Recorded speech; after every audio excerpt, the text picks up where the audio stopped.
प्रदेश में बड़ा प्रशासनिक फेरबदल हो सकता है। डॉक्टर राजेश राजौरा बन सकते हैं मुख्य सचिव। कई जिलों में कलेक्टर और एसपी बदले जा सकते हैं। डीजीपी के लिए भी 2 नाम तय किए गए हैं। अरविंद कुमार और अजय शर्मा बनाए जा सकते हैं डीजीपी। 2 संभागीय आयुक्त और 4 संभागों के आईजी पद पर भी नई पोस्टिंग की जा सकती है। तो बड़ा प्रशासनिक फेरबदल मध्य प्रदेश में हो सकता है। डॉक्टर राजेश राजौरा मुख्य सचिव बनाए जा सकते हैं। कई जिलों में कलेक्टर और एसपी बदले जा सकते हैं। तो वहीं डीजीपी के लिए भी 2 नाम तय कर लिए गए हैं। अरविंद कुमार और अजय शर्मा, ये 2 नाम हैं जिन्हें तय किया गया है। डीजीपी पद के लिए 2 संभागीय आयुक्त और 4 संभागों के आईजी पद पर भी नई पोस्टिंग की जा सकती है। तो बड़ा प्रशासनिक फेरबदल, बड़ी प्रशासनिक सर्जरी मध्य प्रदेश में देखने को मिल सकती है। तो डॉक्टर राजेश राजौरा मुख्य सचिव बन सकते हैं और कई जिलों में कलेक्टर और एसपी भी बदले जा सकते हैं। डीजीपी के लिए भी 2 नाम तय कर लिए गए हैं और ये 2 नाम हैं अरविंद कुमार और अजय शर्मा, जिन्हें डीजीपी बनाया जा सकता है। 2 संभागीय आयुक्त और 4 संभागों के आईजी पद पर भी नई पोस्टिंग की जा सकती है। तो बड़े प्रशासनिक सर्जरी की तैयारी है मध्य प्रदेश में और बड़ा फेरबदल हो सकता है। 2 नाम सामने आ रहे हैं। डॉक्टर राजेश राजौरा, जिन्हें मुख्य सचिव बनाया जा सकता है। इसके साथ ही आपको ये भी बता दें कि डॉक्टर राजेश राजौरा जिन्हें मुख्य सचिव बनाया जा सकता है, तो वहीं कई जिलों के कलेक्टर और एसपी बदले जा सकते हैं। डीजीपी को लेकर भी 2 नामों पर चर्चा तेज हो गई है। अरविंद कुमार और अजय शर्मा, जिन्हें डीजीपी बनाया जा सकता है। तो इधर 2 संभागीय आयुक्त और 4 संभागों के आईजी पद पर भी नई पोस्टिंग की जा सकती है।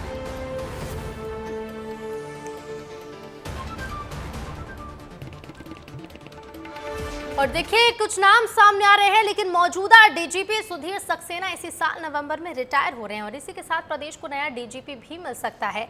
मौजूदा डीजीपी सुधीर सक्सेना का 2 साल का कार्यकाल 2 मार्च 2024 को पूरा हो चुका है। वे नवंबर में रिटायर हो रहे हैं। उनकी जगह अजय शर्मा डीजी ईओडब्ल्यू और अरविंद कुमार डीजी होमगार्ड में से किसी एक को ये पद दिया जा सकता है। और खबर पर और ज्यादा जानकारी के लिए सीधे रुक करेंगे भोपाल से संवाददाता विवेक पांडे हमारे साथ लाइव जुड़ रहे हैं। विवेक, कुछ नाम सामने आ रहे हैं, एक बड़ी फेरबदल की तैयारी मध्य प्रदेश में। बिल्कुल सही बात है ऋतु। जब आचार संहिता खत्म हुई थी उस वक्त हमने ये कहा था कि मोहन सरकार अभी फिलहाल सभी अधिकारियों से फीडबैक ले रही है और इसी के आधार पे आने वाले कुछ दिनों के अंदर सरकार में बड़ा फेरबदल हो सकता है। और सबसे पहले फेरबदल तो डीजीपी और चीफ सेक्रेटरी को लेकर होना है। 1990 बैच के आईएएस हैं राजेश राजौरा, मुख्यमंत्री कार्यालय में एसीएस है। सबसे महत्वपूर्ण बात निकल के सामने आ रही है कि वो चीफ सेक्रेटरी के रेस में सबसे आगे है और ये माना जा रहा है कि वीरा राणा के जो कार्यकाल है उससे पहले ही मध्य प्रदेश के डीजीपी और चीफ सेक्रेटरी की पोस्टिंग हो जाएगी। डीजीपी सुधीर सक्सेना नवंबर में रिटायर होने वाले हैं। उससे पहले ही किसी आईपीएस, सीनियर आईपीएस की नियुक्ति डीजी के तौर पे हो जाएगी। उसका बड़ा कारण यह है कि मध्य प्रदेश में लॉ एंड ऑर्डर को लेकर डीजीपी सुधीर सक्सेना, जो भी मौजूदा डीजीपी है, उनके कार्यकाल को लेकर सरकार पूरी तरीके से आश्वस्त नहीं है और यही वजह है कि मुख्यमंत्री को पीएचक्यू जाके बैठक करनी पड़ी और उसके बाद डीजीपी सुधीर सक्सेना पिछले 15 दिनों के भीतर ही शहर में 2 बार रात को गश्त कर चुके हैं। यानी कि उन्हें भी इस बात के आसार उन्हें पता है कि कभी भी सरकार फैसला कर सकती है, उनको हटा सकती है। जहां तक बात है राजेश राजौरा की, सरकार के गुड लिस्ट में है। 2004 में उज्जैन के कलेक्टर भी रहे हैं और मुख्यमंत्री मोहन यादव को वो बेहतर तरीके से जानते हैं। और ऐसे में जब मध्य प्रदेश में प्रधानमंत्री नरेंद्र मोदी की गारंटी को पूरा करना है, 100 डेज के एक्शन प्लान पे सरकार को काम करना है, तो ऐसे में सबसे कुशल और योग्य राजेश राजौरा, इस हिसाब से ये माना जा रहा है कि उनकी नियुक्ति चीफ सेक्रेटरी के पद में हो सकती है। सरकार इस पर कभी भी फैसला ले सकती है, लेकिन माना जा रहा है कि जून के अंतिम महीने में ये फैसला लिया जा सकता है। डीजीपी को लेकर 2 नाम चल रहे हैं, एक अरविंद कुमार का नाम है, एक अजय शर्मा। अजय शर्मा बेहतर तरीके से बिल्कुल कई नाम है विवेक, और देखना होगा कि कौन से नाम फाइनल किए जाते। बने रहेगा, लौटूंगी मैं आपके पास। और चलिए इसी पर और ज्यादा बातचीत के लिए हमारे साथ editor in chief Brajesh Rajput ji जुड़ गए हैं। ब्रजेश जी, मुख्य सचिव को लेकर डॉक्टर राजेश राजौरा का नाम सामने आ रहा है, लेकिन कई जिलों में कलेक्टर और एसपी बदलने की भी तैयारी की जा रही है। देखिए, जब से मध्य प्रदेश के मुख्यमंत्री डॉक्टर मोहन यादव ने पद संभाला है, तब से यही इंतजार किया जा रहा था कि वो अपनी टीम कब बनाएंगे। तो अब तकरीबन तय होता जा रहा है कि जिस तरीके से मुख्य सचिव वीरा राणा को 2 बार एक्सटेंशन दिया जा चुका है, तो अब उनको एक्सटेंशन नहीं मिलना है। मुख्यमंत्री सचिवालय में राजेश राजौरा की अपर मुख्य सचिव के तौर पे नियुक्ति हो गई है। अब ये तकरीबन तय हो गया है कि वही मध्य प्रदेश के अगले मुख्य सचिव होंगे। तो उनके निर्देशन में सारे जिलों की जो एक टीम बनानी है कलेक्टर एसपी की, जिसके दम पे सरकार प्रशासन चलता है। तो राजेश राजौरा के पदभार ग्रहण करने के बाद जो संभवतः इस महीने के आखिर तक हो जाएगा, तो उसके बाद फिर अपनी पूरी टीम बनाएंगे, जिसमें कलेक्टर एसपी के बड़े पैमाने पे तबादले हैं। उनके तबादले हैं जो 3-3 सालों से अपने पद पर बने हुए हैं, और उन लोगों के तबादले होने हैं जिनको की सरकार जो बहुत दिनों तक लूप लाइन में पड़े हुए उनको आगे लाने की तैयारी है। दोनों मध्य प्रदेश के मुखिया बदलेंगे, और डीजीपी का भी बदलना तकरीबन तय हो गया है। और डीजीपी के लिए भी नाम जो बताया जा रहा है कि अजय शर्मा और अरविंद कुमार के नाम चल रहे हैं, तो उनमें से अजय शर्मा का नाम ज्यादा प्रोमिनेंट है। अजय शर्मा मध्य प्रदेश के निवासी हैं, जैसे ठीक उसी तरह जैसे डॉक्टर राजेश राजौरा मध्य प्रदेश के निवासी हैं। तो इन दोनों प्रशासनिक मुखियों का बदलना एकदम तय हो गया है, और ये बड़ी प्रशासनिक सर्जरी कभी भी किसी वक्त हो सकती है। जी बिल्कुल ब्रजेश जी, शुक्रिया आपका जानकारी के लिए। और हमारे साथ विवेक भी लगातार बने हुए हैं। विवेक, देखिए मुख्य सचिव को लेकर डॉक्टर राजेश राजौरा को लेकर अभी हम चर्चा कर रहे थे, ब्रजेश जी से आपने भी सुना होगा, लेकिन कई जिलों में कलेक्टर और एसपी भी बदले जाने की तैयारी है, तो कह सकते हैं एक बड़ी प्रशासनिक सर्जरी मध्य प्रदेश में देखने को मिलेगी। बिल्कुल ऋतु, जैसा कि सर ने अपनी बात को कहा है उसको मैं आगे और बढ़ा दे रहा हूँ, ब्रीफ कर दे रहा हूँ। जब भी कोई नया चीफ सेक्रेटरी बनता है तो वो अपने पूरे प्रशासनिक अमले को सुधारने के लिए और सरकार के कामकाज को बेहतर तरीके से जनता तक पहुंचाने के लिए एक नई टीम बनाता है, और ये देखता है कि आखिर कौन से अधिकारी हैं जो सरकार की चुनौतियों पे खरे उतरने हैं, और ठीक उसी का चयन करना है। और अभी फिलहाल जब से एसीएस की नियुक्ति सीएम सचिवालय में हुई है, वो लगातार सरकार के तमाम सारे काम की समीक्षा कर रहे हैं, और ये देख रहे हैं कहाँ पे किन अधिकारियों का परफॉर्मेंस कितना बेहतर है। क्योंकि सीएम सचिवालय में एसीएस स्तर की अधिकारियों की नियुक्ति मतलब ये समझना चाहिए कि वो अगले चीफ सेक्रेटरी बनने वाले हैं, और उससे पहले सरकार किन मुद्दों पे काम कर रही है उसका पूरा लेखा जोखा वो अपने लिए तैयार कर रहे हैं, जिससे कि आगे पूरे जिले भर में सरकार का रोड मैप पहुंचे, और सरकार की अगर कोई मंशा है तो उसको अच्छे तरीके से इंप्लीमेंट कराया जाए। क्योंकि मोहन यादव ये कह चुके कि 6 महीने के भीतर हमने कई सारी प्रधानमंत्री की गारंटियों को पूरा करना है। ऐसे में चुनौती है कि 5 साल के भीतर बेहतर तरीके से इस सरकार को प्रशासनिक कामकाज को लेकर जाना जाए। इसलिए जरूरी है कि बेहद अनुभवी अधिकारी की नियुक्ति सीएम सचिवालय में की गई है, और ऐसे ही अधिकारियों को टीम जिलों में भी नियुक्त की जाएगी। फिलहाल जैसे ही सीएस का पद संभालते हैं राजेश राजौरा, उसके बाद ये प्रशासनिक सर्जरी बड़े स्तर पे होनी है ऋतु। बिल्कुल, और देखना होगा इस सर्जरी के बाद मध्य प्रदेश में क्या कुछ बदलाव देखने को मिलेगा। फिलहाल शुक्रिया विवेक आपका जानकारी के लिए। तो बड़ी प्रशासनिक सर्जरी की तैयारी है मध्य प्रदेश में, और इधर बीजेपी की 5 सदस्यीय जांच टीम बलौदा बाजार पहुंचेगी। छत्तीसगढ़ के बलौदा बाजार में हुई हिंसा को लेकर बीजेपी ने 5 सदस्यीय जांच टीम बनाई है, और यही जांच टीम पहुंचेगी बलौदा बाजार। जैतखाम में हुए तोड़फोड़ का निरीक्षण किया जाएगा। अमर गुफा और अग्निकांड स्थल का निरीक्षण भी करेंगे। जिला संयुक्त कार्यालय का भी निरीक्षण किया जाएगा। अग्निकांड के प्रभावितों से मुलाकात की जाएगी, तो मंत्री दयालदास बघेल के साथ कई कार्यकर्ता भी शामिल होंगे। 5 सदस्यीय बीजेपी की टीम पहुंचेगी बलौदा बाजार, और जैतखाम में हुई तोड़फोड़ का निरीक्षण बीजेपी की 5 सदस्यीय टीम करेगी। अमर गुफा और अग्निकांड स्थल का भी निरीक्षण किया जाएगा। जिला संयुक्त कार्यालय का भी निरीक्षण करेंगे। और इसी खबर पर ज्यादा जानकारी के लिए सीधे रुक करेंगे, संवाददाता रोहित हमारे साथ जुड़ गए हैं। रोहित, बलौदा बाजार हिंसा को लेकर सियासत भी देखने को मिल रही है, तो जहां कांग्रेस ने अपनी जांच समिति बनाई है, अब बीजेपी की जो 5 सदस्यीय समिति है ये भी इस घटना की जांच करने पहुंचने वाली है। बिल्कुल ऋतु, देखिए बहुत कम ही मौका होता है कि जब सत्ता दल की ओर से इस तरह की कमेटी किसी भी जो है वो घटना पर बनाई जाए, क्योंकि सरकार की ओर से कमेटी बनती है, और सरकार की ओर से इस बार भी कमेटी बनी है, और वो भी अपना निर्णय लेकर जल्द ही रिपोर्ट पेश करेगी। लेकिन सत्ता दल ने यानी कि भाजपा ने भी कमेटी बनाई है, और कमेटी में 5 सदस्य कमेटी ये है, और वो जो टीम है वो अभी इस समय बलौदा बाजार के लिए रवाना हो चुकी है। राजस्व मंत्री टंकराम वर्मा के घर से सुबह 8:30 बजे टीम रवाना हुई है, जो कि 1 से 1.5 घंटे पे बलौदा बाजार पहुंच जाएगी, और वहां पे प्रभावितों से मुलाकात की जाएगी। कलेक्टर एसपी कार्यालयों का जो है निरीक्षण किया जाएगा। इसके अलावा जो तमाम तरीके से जो घटना घटी है उसके पीछे कौन था, क्या वजह रही थी, और क्या समीकरण रहे थे, क्या स्थिति वहां पे थी, वो तमाम चीजों की जायजा लेंगे, और जायजा लेने के बाद 2 से 3 दिनों पे अपनी रिपोर्ट पेश कर सकते हैं। क्योंकि अगर दयालदास बघेल की मैं बात करता हूं तो दयालदास बघेल जो है वो घटना वाले दिन भी रात को गए थे, और रात को जाने के साथ में वहां पे उन्होंने निरीक्षण किया था। तो ऐसे में एक बार फिर से वो पहुंच रहे हैं, और तमाम तथ्यों को लेकर बातचीत की जाएगी। तो घटना बड़ी थी, अब जांच दल भी पहुंचने वाली है। वहीं कल कांग्रेस का बड़ा प्रदर्शन भी वहीं जिले पर, वहीं पे बलौदा बाजार में होने वाला है, साथ ही पूरे छत्तीसगढ़ में होगा। तो ऐसे में लगातार घटनाक्रम बदल रहे हैं, और जांच पे जांच जो है वो की जा रही है। अब भारतीय जनता पार्टी जांच के लिए पहुंची है। बिल्कुल। और अब बीजेपी की जांच टीम के पहुंचने के बाद देखना होगा रोहित की क्या कुछ निकलकर सामने आता है और सियासत इस पर कहां पहुंचती है। फिलहाल शुक्रिया रोहित आपका जानकारी के लिए। तो अग्निकांड के प्रभावितों से मुलाकात भी की जाएगी और इसके साथ ही मामले की जांच भी होगी। 5 सदस्यीय टीम पहुंचेगी बलौदाबाजार और अग्निकांड के प्रभावितों से मुलाकात होगी। और अब बात मध्य प्रदेश की कर लेते हैं। बीजेपी प्रदेश कार्यालय में बड़ी बैठक होनी है आज। कोर ग्रुप की बैठक का आयोजन आज किया जाएगा। सीएम डॉक्टर मोहन यादव और वीडी शर्मा शामिल होंगे।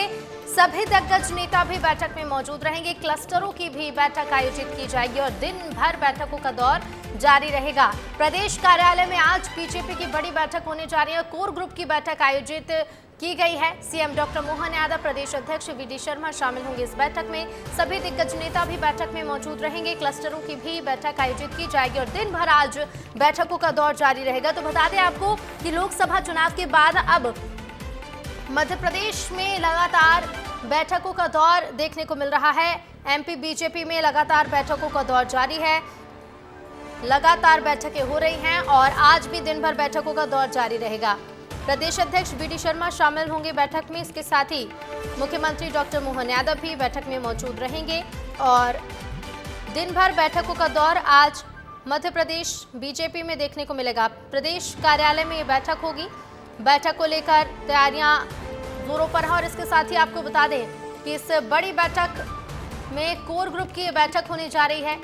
सीएम डॉक्टर मोहन यादव और प्रदेश अध्यक्ष वीडी शर्मा भी बैठक में शामिल होंगे। तो कोर ग्रुप की बैठक होने जा रही है एमपी बीजेपी की और कोर ग्रुप की बैठक प्रदेश कार्यालय में होगी। और ज्यादा जानकारी के लिए सीधे रुक करेंगे संवाददाता सूरज तिवारी भोपाल से लाइव जुड़ गए हैं। सूरज, कब ये बैठक होगी, क्या इस बैठक का समय होगा और इस बैठक का मुख्य एजेंडा क्या है? देखिए ऋतु, आपको बता दें कि आज भारतीय जनता पार्टी कार्यालय में बड़ी बैठक होने जा रही है। आज 3 बड़ी बैठकें होंगी। पहली बैठक जो है लगभग 10:30 बजे के बाद होगी, जिसमें संगठन के नेता मौजूद होंगे। भाजपा के जो संगठन इकाई के नेता है वो मौजूद होंगे। तमाम जो जिला पंचायत अध्यक्ष है वो मौजूद होंगे। उनसे लोकसभा चुनाव में जिस तरह से भाजपा का प्रदर्शन रहा उसके बारे में समीक्षा की जाएगी। दूसरी बैठक 12 बजे होगी। क्लस्टर प्रभारियों की बैठक होगी और दोपहर के 12 बजे जो 7 क्लस्टर प्रभारी भारतीय जनता पार्टी ने बनाए थे उनसे बातचीत होगी। बैठक में उनसे समीक्षा की जाएगी, किस तरह से क्लस्टर प्रभारियों को जो प्रदर्शन रहा तमाम चीजों को लेकर बातचीत होगी। तीसरी बैठक ऋतु शाम में 4 बजे होगी, जो कोर ग्रुप की बीजेपी की बैठक होगी, जिसमें मंत्रियों का शामिल होना बताया जा रहा है। खुद शिवराज सिंह चौहान, ज्योतिरादित्य सिंधिया, सावित्री ठाकुर और जो मंत्री बनाए गए हैं खुद वीडी शर्मा मौजूद रहेंगे। प्रदेश अध्यक्ष जो हैं वीडी शर्मा की मौजूदगी भी रहेगी। जो मंत्री बनाए गए हैं मध्य प्रदेश से उनकी मौजूदगी होना कहा जा रहा है। तो ऐसे में भारतीय जनता पार्टी की 3 बड़ी बैठकें आज भाजपा कार्यालय में होनी है और इस बैठक में सीधा एजेंडा यही है कि कामों की समीक्षा की जाए। लोकसभा चुनाव में जिस तरह प्रदर्शन रहा उसकी समीक्षा की जाए। मंत्रियों के साथ जो बैठक होगी उसमें यह समीक्षा की जाएगी कैसे जो सरकार की योजनाएं हैं आम जनता तक पहुंचाया जाए, कैसे एजेंडा तय किया जाए, आगामी 100 दिनों का एजेंडा जो होगा, कार्य योजना कैसे बनाई जाए। यही कार्य योजना के साथ कई तरह की रणनीति तैयार की जाएंगी इस बैठक में। फिलहाल सूरज, शुक्रिया जानकारी के लिए। तो कोर ग्रुप की बैठक होने जा रही है और इसके साथ ही आपको बता दें कि ये बड़ी बैठक, दिन भर बैठकों का दौर आज मध्य प्रदेश बीजेपी में जारी रहेगा। पश्चिम बंगाल के दार्जिलिंग में ट्रेन हादसा हुआ। कंचनजंगा एक्सप्रेस से मालगाड़ी टकराई और कंचनजंगा एक्सप्रेस की बोगियां क्षतिग्रस्त हो गई। राहत और बचाव कार्य मौके पर जारी है। तो दार्जिलिंग में ये बड़ा हादसा हुआ है। पश्चिम बंगाल में ट्रेन हादसा हुआ। कंचनजंगा एक्सप्रेस की बोगियां क्षतिग्रस्त हो गई। मालगाड़ी की टक्कर हुई है। कंचनजंगा एक्सप्रेस से मालगाड़ी टकराई और फिर यह हादसा हुआ। सभी बोगियां क्षतिग्रस्त हो गई हैं। कंचनजंगा एक्सप्रेस से मालगाड़ी की टक्कर से यह हादसा हुआ। मौके पर राहत और बचाव कार्य जारी है। ये कुछ तस्वीरें भी आप देखिए इस हादसे के बाद किस तरह का मंजर है। मौके पर कंचनजंगा एक्सप्रेस की बोगियां क्षतिग्रस्त हो गई हैं और मौके पर राहत और बचाव कार्य जारी है। तो राहत और बचाव का कार्य चल रहा है और इसके साथ ही आपको बता दें कंचनजंगा एक्सप्रेस की बोगियां क्षतिग्रस्त हुई हैं। दार्जिलिंग में ये ट्रेन हादसा हुआ। ये तस्वीरें आप देखिए, जोरदार टक्कर हुई है और इस हादसे के बाद की तस्वीर आप देखिए। कंचनजंगा एक्सप्रेस जिसकी टक्कर हुई मालगाड़ी से और उसके बाद ये टक्कर किस तरह की थी और कितनी भयावह थी, आप इन तस्वीरों में देखिए। मौसम भी देखिए आपकी बारिश भी हो रही है, लोगों की भीड़ है और इसी बीच राहत और बचाव कार्य भी जारी है। तो दार्जिलिंग में ट्रेन हादसा हुआ है, कंचनजंगा एक्सप्रेस से मालगाड़ी टकराई है। हादसे की ये तस्वीर आप देखिए, मौके पर बड़ी संख्या में लोगों की भीड़ मौजूद है। राहत और बचाव कार्य लगातार जारी है और उसके बाद से देखिए कि ट्रेन की हालत देखकर आप अंदाजा लगाइए कि हादसा कितना भीषण रहा होगा, कि इससे ट्रेन की बोगियों की हालत आप देखिए, बोगियां क्षतिग्रस्त हो गई हैं। दार्जिलिंग में ट्रेन हादसा हुआ है और कंचनजंगा एक्सप्रेस से मालगाड़ी की टक्कर हुई, जिसकी वजह से ये हादसा हुआ। तो आप इन हादसों की तस्वीरों को देख सकते हैं कि ट्रेन की क्या हालत है और इसके साथ ही आप ये तस्वीरें देखिए, कंचनजंगा एक्सप्रेस है ये और साथ में मालगाड़ी। तो आपस में इन दोनों ट्रेनों की टक्कर हुई और उसके बाद मौके पर राहत और बचाव कार्य चल रहा है। तो राहत और बचाव कार्य भी जारी है।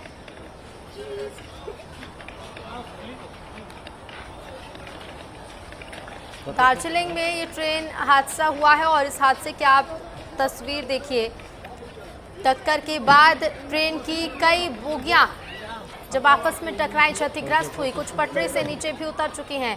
मौके पर बड़ी संख्या में लोगों की भीड़ मौजूद है और वहीं राहत और बचाव कार्य भी लगातार जारी है। पश्चिम बंगाल के दार्जिलिंग में ट्रेन हादसा होना बताया जा रहा है।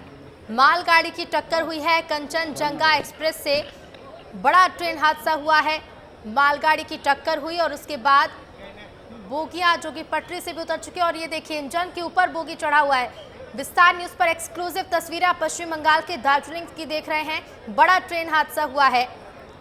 तो ये हादसा आपको बता दें जलपाईगुड़ी के पास हुआ और कंचनजंगा एक्सप्रेस जो कि सियालदाह जा रही थी, लेकिन इसी बीच हादसे का शिकार हुई। बड़ा ट्रेन हादसा हुआ है, मालगाड़ी की कंचनजंगा एक्सप्रेस से टक्कर हो गई है। जलपाईगुड़ी के पास ये हादसा होना बताया जा रहा है। बता दें कंचनजंगा एक्सप्रेस जो कि सियालदाह जा रही थी और इस हादसे पर ममता बनर्जी ने दुख भी जाहिर किया। देखिए आप तस्वीरों में कि इंजन के ऊपर ट्रेन का बोगी चढ़ गया है। हादसा कितना भीषण रहा होगा, ये मौके की तस्वीरों को देखकर ही अंदाज़ा लगाया जा सकता है। फिलहाल किसी के हताहत होने की अब तक तो खबर सामने नहीं आई है, लेकिन इस हादसे को लेकर पश्चिम बंगाल की मुख्यमंत्री ममता बनर्जी ने भी दुख जाहिर किया है, एक पोस्ट किया है। और आपको बता दें ममता बनर्जी ने एक्स पर इस हादसे को लेकर दुख जाहिर किया और अपने पोस्ट में लिखा कि दार्जिलिंग जिले के फांसीदेवा इलाके में एक दुखद रेल दुर्घटना के बारे में जानकर मैं स्तब्ध हूँ। विस्तृत जानकारी का इंतजार है। इसके साथ ही ममता बनर्जी आगे लिखती हैं कि बताया जा रहा है कि कंचनजंगा एक्सप्रेस एक मालगाड़ी से टकरा गई है। बचाव और चिकित्सा सहायता के लिए डीएम, एसपी, डॉक्टर, एम्बुलेंस और आपदा दल घटनास्थल पर पहुंच गए हैं। हमने युद्ध स्तर पर कार्रवाई शुरू कर दी है। तो ममता बनर्जी ने सोशल मीडिया एक्स पर ये पोस्ट किया, इस घटना पर दुख जाहिर किया। मौके की आप तस्वीर देखिए, एक्सक्लूसिव तस्वीर देखिए कि हादसा कितना भीषण रहा होगा। इस ट्रेन की हालत को देखकर अंदाजा लगाया जा सकता है।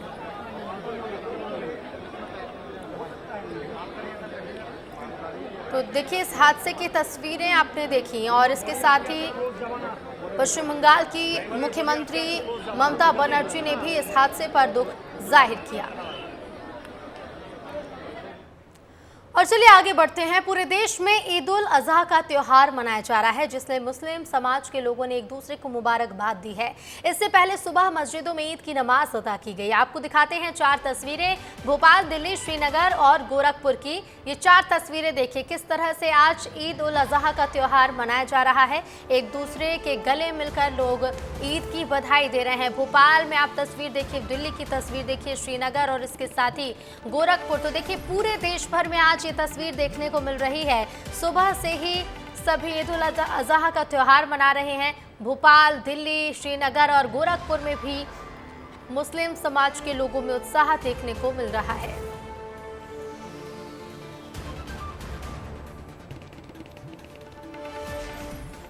तो आज ईद उल अजहा यानी बकरीद का त्यौहार है और इस मौके पर मुस्लिम कम्युनिटी के लोग ईदगाह मस्जिद पर नमाज अदा करने पहुंचे।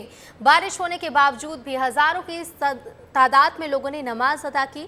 इस बीच सुरक्षा व्यवस्था को लेकर विस्तार न्यूज से बातचीत करते हुए एडिशनल डीसीपी शालिनी दीक्षित ने सभी को बकरीद की शुभकामनाएं दी और कहा कि सुरक्षा व्यवस्था में हमने कहीं पर भी कोई कोताही नहीं बरती। हर जगह पुलिसकर्मी मौजूद हैं और ज्यादा भीड़ वाले इलाकों में रूट को डाइवर्ट किया गया है। आज मुसलमानों का पावन पर्व माना जाने वाला बकरीद है और बकरीद के इस पावन पर्व पे राजधानी भोपाल के ईदगाह मस्जिद में हजारों हजार की तादाद में मुस्लिम वर्ग के जो लोग हैं वो आए हुए हैं और अपनी जो बकरीद की नमाज है वो अदा कर रहे हैं। आप तस्वीरें देख सकते हैं। नमाजियों के लिए वाहन पार्किंग में कोई इशू नहीं है उनका, बिल्कुल आप जैसा कि देख रहे हैं ईदगाह के जस्ट सामने तक उनके वाहन आए हैं।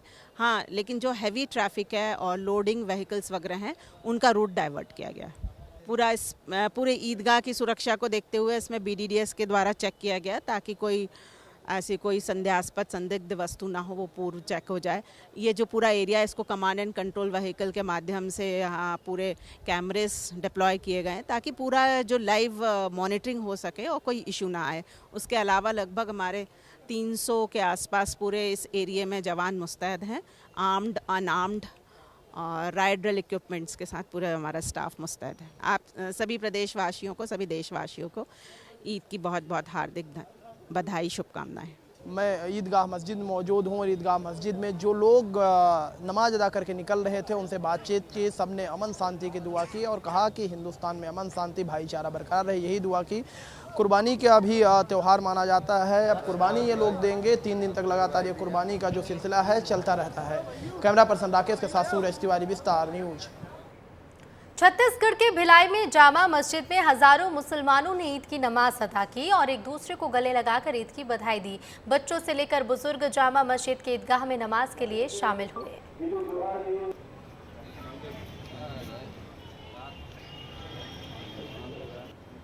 ईद जो है हमारी 2 होती है, कुर्बानी वाली ईद है और कुर्बानी वाली जो ईद होती है वो कुर्बानी का पैगाम देती है। मतलब ये कि इंसान सिर्फ एक जानवर को ज़िबा नहीं करता बल्कि अपने नफ्स को और अपने रब से किए हुए वादे को, जो उसने कि हम गुनाह नहीं करेंगे, ये नहीं करेंगे। तो कुर्बानी का मतलब ये है कि मुल्क के लिए, अपने भाईचारा के लिए जो भी चीज़ कुर्बानी करनी पड़े आप उसके लिए तैयार रहें और अपने रब को राज़ी करने के लिए सारी चीज़ें कुर्बान करें।